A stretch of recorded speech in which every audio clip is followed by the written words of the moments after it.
No, back in there, it's not that terrible. Shit is sweet.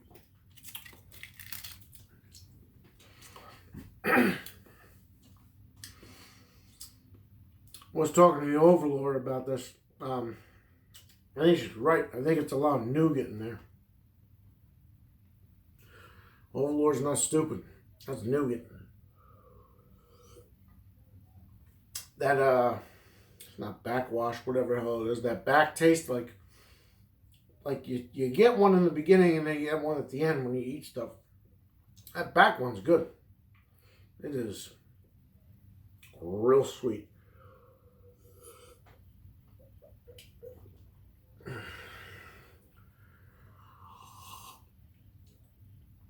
Cheers to all federal agents, everywhere and anywhere, across state lines, however you want to cover it.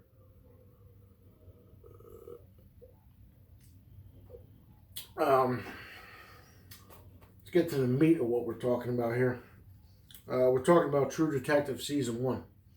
Like I said, Nick Pizzolatto is the writer, writes in the Southern Gothic theme, which is basically a style of Southern writers, like he's a screenwriter, or whatever you want to call it. And he's got his boy directing, Gary Joji Fukunaga. That's why the third season was just as good, or on a level with the first season. Second season didn't suck, but not exactly up to par. So, first season, it's Woody Harrelson, Matthew McConaughey, Ben Victor. There's a couple other, there's a ton of fucking recast motherfuckers from Boardwalk Empire, I'll tell you that. I've lived here for a long time. But the director, he did a number of episodes. Gary Joji Fukunaga.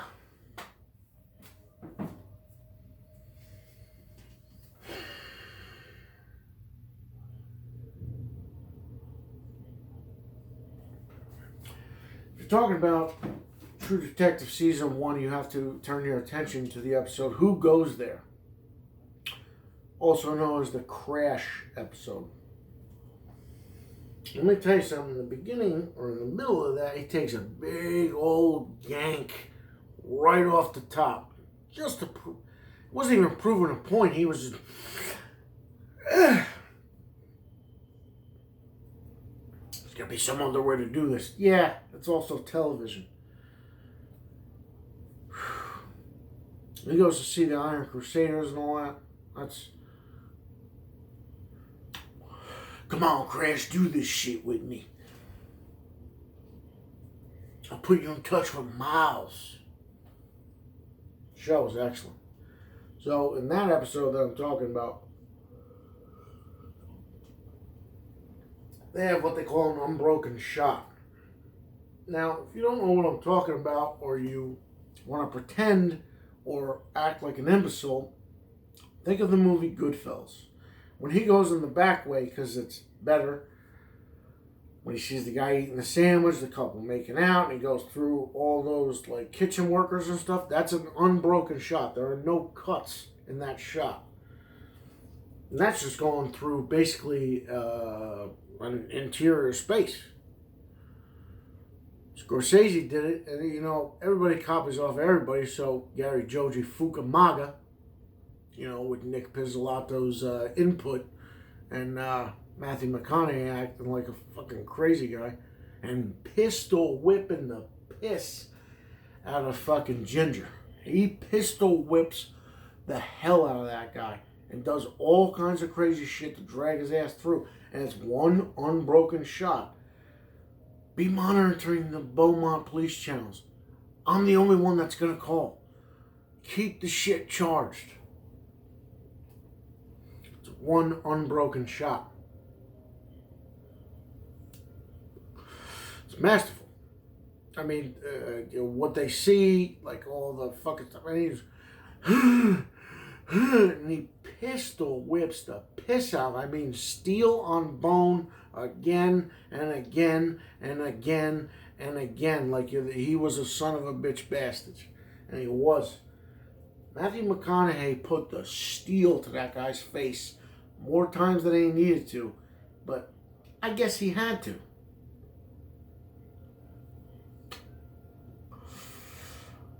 I don't want to talk out of turn here, but that shit is real nice. I like mowing my lawn.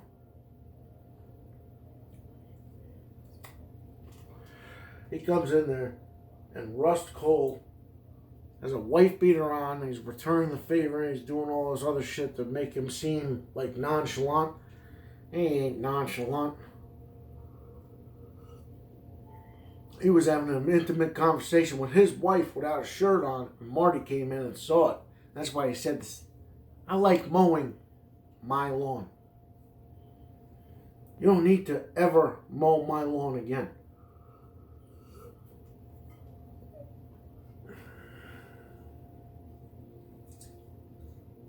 Where the fuck am I at? There we are. Oh, yeah. Oh, yeah. Catching a lot of flack from the bystanders here. Anytime you want to jump in a pool and act like you shacked up and played a game, you're more than welcome to jump in. Everybody got an opinion. The only opinion I really give a shit about is that of federal agents. Well, not really, but you know what I mean. It's real frothy. Oh, man. Front load this one because I already got pissed. That's how I know.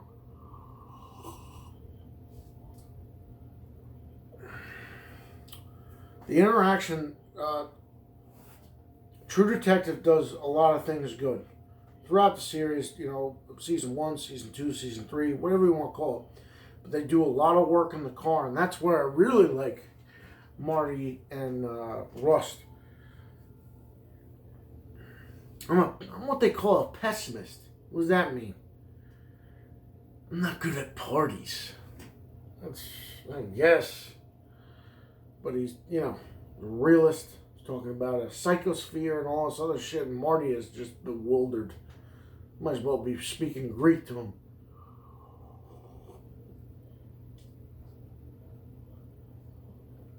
Don't worry, we got a quarter to fill here. It's got to be a quarter of the time here.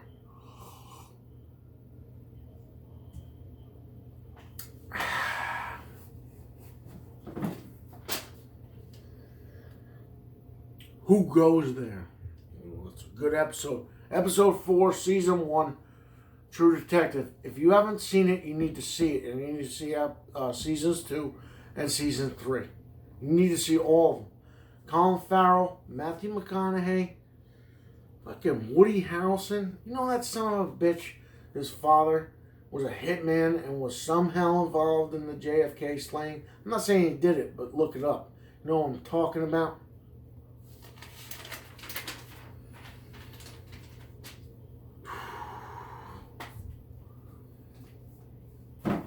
Let me tell you something about True Detective. They like to promote and do everything they can to make drinking look fun as shit, because it is. Cheers to all federal agents. Because shit like that, Peaky Blinders, Ray Donovan, they all make you want to fucking drink because they're just drinking. They're just drinking. Jameson is like baby milk on that show. You look dangerous. I'm police. I can do shit to you with impunity.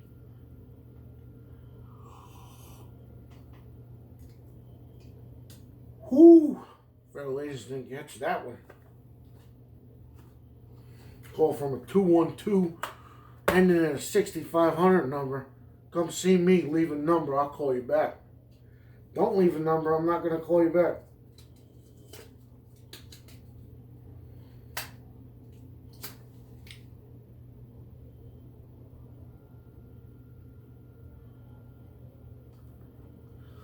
So, here's the other thing.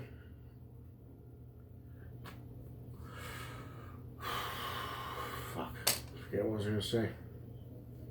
Oh. The Cocoa Bomb thing. That was a fuck up on my part. But I'll tell you what's been interesting. I now have 13 subscribers on 2 fucking continents. I'm popular in the Philippines. In the Philippines,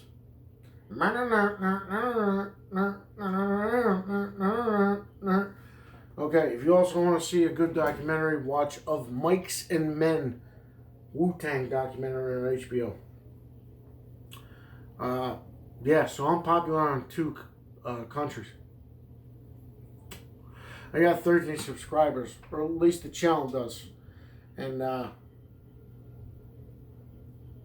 we are on more fronts than we're really able to control. Because, what?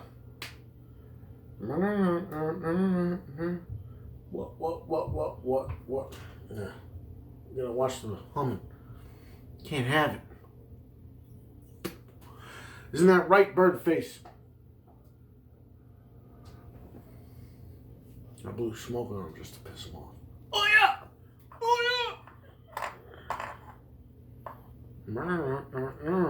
yeah! Fuck. Get this out of the way here. Out of that.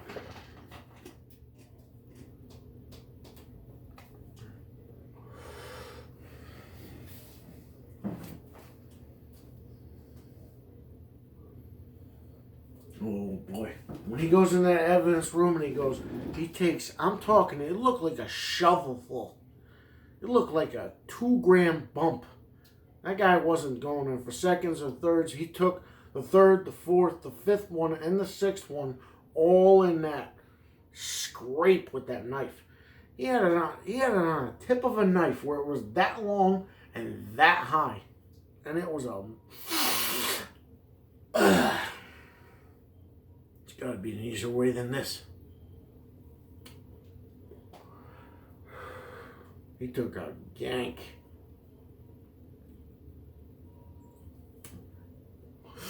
Tell you what, I think our guy's right. Taking about a 1/4 of the time, maybe even a 1/3 of the time, maybe even a half of the time to self-serve here. I had 2 questions for you. This is an interlude or whatever you want to call it. Would you rather give up pizza or burgers?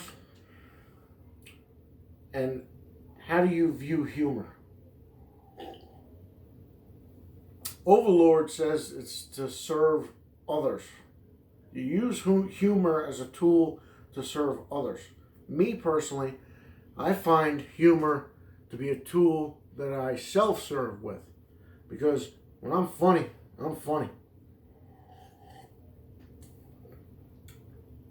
I don't see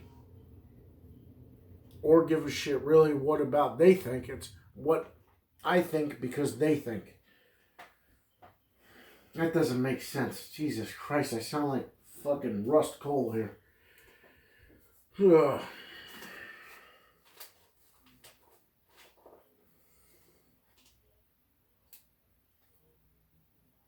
I was going to talk about the workplace, but I'm not. I am of the opinion that ignorance makes me blissful. And when people are late, it pisses me off. People are late and people are stupid. It doesn't matter the workplace, it doesn't matter the home place, it doesn't matter any place. I feel like I am the most conscious person, for the most part, about being late or doing the right thing. You gotta do what you gotta do. It doesn't work like that. You can't just do whatever the fuck you want. You don't own a company. Work for somebody else. Somebody else signs your paycheck. I don't sign my own paychecks. Oh yeah. Do you? Mr. Straight Legs? I don't think he's wearing a vest this time. I think he's got an undershirt on underneath it.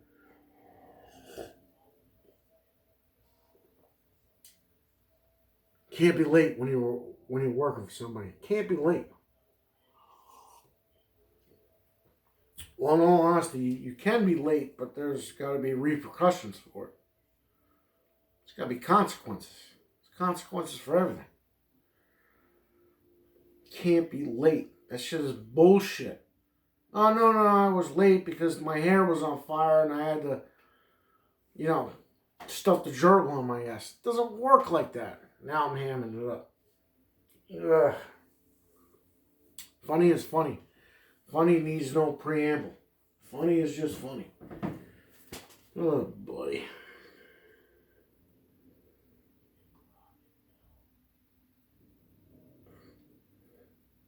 Oh, anybody who delivers food or anything for a living, they're fucking morons. They do what they do, and they have no concept of anything. I hate delivery drivers. Most of them don't know where the fuck they're going, let alone the address.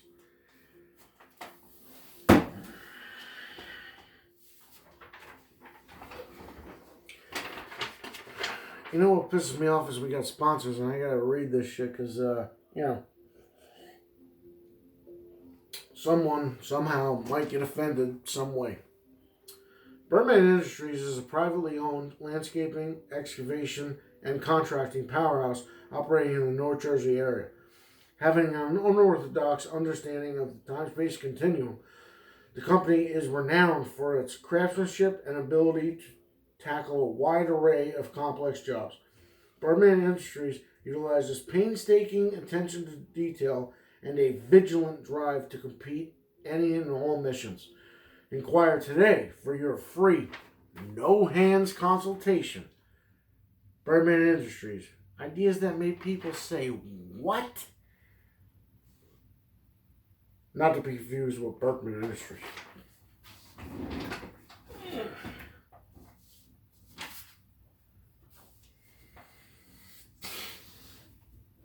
I got 13 subscribers on 2 continents. You can kiss my ass in Macy's window.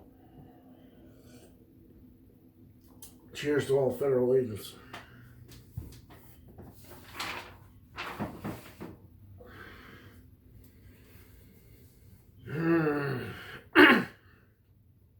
Subtleties in cinema. This is our new segment. We're going to put it out now. Okay? So, True Detective 1. True Detective Season 1. Rust and Marty Cole. They get in that big-ass fight. Spoiler alert. Spoiler alert. They get into a big-ass fight. One kicks the shit out of the other.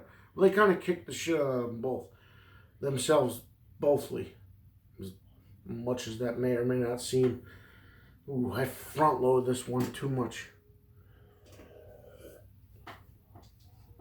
You know how I know I front-loaded this one too much? Because I said I wouldn't eat this.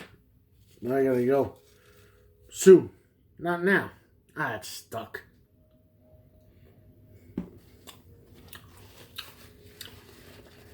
Oh, it's all gooey. Oh, I just spit.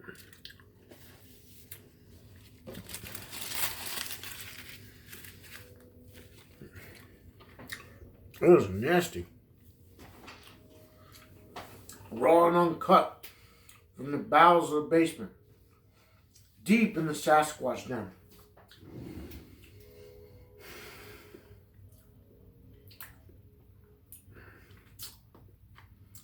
Oof.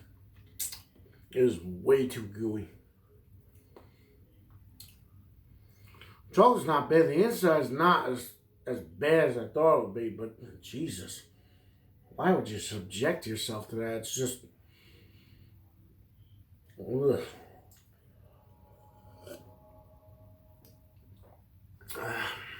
Cheers to you.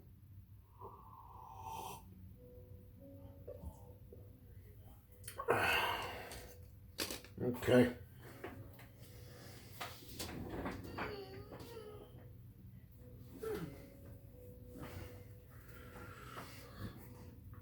So, like, back to what I was getting back to. Because front forward here. Subtleties in cinema.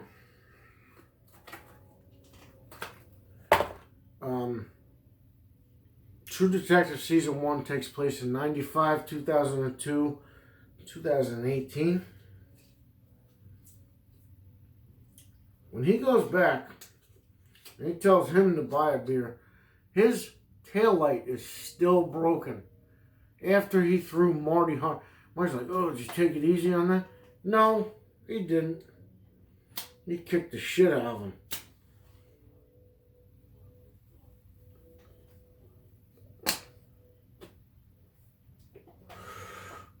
His taillight was still broken. They do that shit right after. Like, they focus on that. Like, in this very, very small, short of time. Very subtle thing. And they focus on that taillight that's still fucking broken 15 plus years later. That's your subtleties in cinema. Which moves us on to our next segment. It's 5 and 5. I'm going to name my favorite fountain drink beverages. Right off the top of the bat, got to go cherry Coke. And when you say cherry Coke, it's got to go with the popcorn and some peanut M&Ms and watch some shit movie that you may or may not have seen once or twice or 10 times. Come see your boy. I saw Independence Day, I don't know how many fucking times. Cherry Coke fountain. Large. Number 1. Number 2, Dr. Pepper. Let me tell you something about Dr. Pepper. Dr. Pepper has like notes of vanilla and like a hint of cherry. And it's got 21 flavors, or 23 flavors, or whatever the farg it is. But it's delicious. And I'll tell you, when you're hungover, that shit works like a charm. Take 2 Advil, swig of Dr. Pepper, call me in the morning. Number 3, Coke. Coca-Cola. Classic. Number 4, Fanta Orange. Come see your boy. Number 5 is Mountain Dew. I like the can. Like a lot about honorable mentions. Powerade Mountain Blast Blue.